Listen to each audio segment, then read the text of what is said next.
Lisa Donner here at Liberty Nation, and gun enthusiasts have an early 4th of July present, and with me today is Scott Cosenza to tell us more about it. Scott?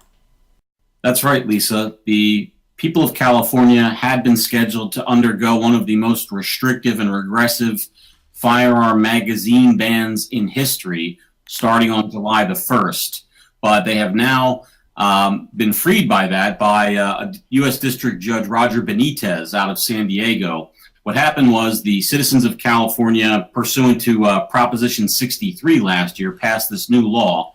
And the new law prohibited possession of all firearm magazines that were over 10 rounds. Now, people who don't know, that's a very common size, over 10 rounds. It affects many, many magazines and many sort of commonly held firearm magazines. So it's a big deal. And what this new ban did that previous bans haven't done was it didn't grandfather in the people who legally possess them. So if you legally possess that magazine today, on July the 1st, you were going to be made a criminal by not either destroying it or getting it out of the state of California. So this judge, who is a George W. Bush appointee, has said that that is not going to be enforced, and we'll see. I know that California sitting in the Ninth Circuit as it does, there are more liberal judges ahead for this law, which will surely be challenged up the appellate chain. Scott, I think the average person hears magazine and they think, Al Capone and the Tommy gun. Can you explain that Sure. exactly what this situation entails?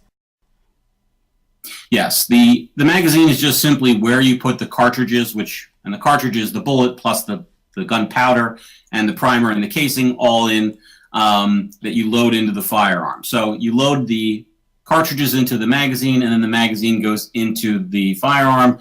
And a typical full capacity firearm, a modern handgun, usually around 15 rounds is what we see. And so what this would mean is that people who have those, sort of like you can imagine maybe like a tank of gas for your car, 12 to 15 gallons is about typical. So if they all of a sudden said that they were limited to 10, you'd have some adjusting to do.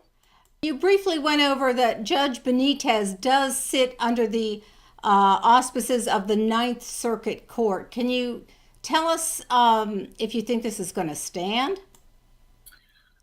Well, given the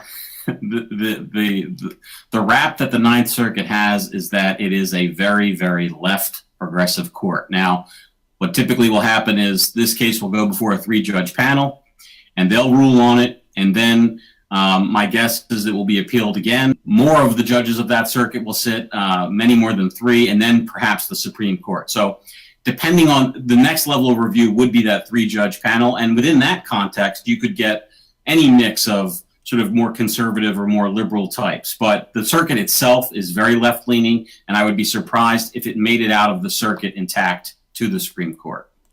Scott Cosenza of LibertyNation.com. I'm Lisa Donner, and this is LNTV.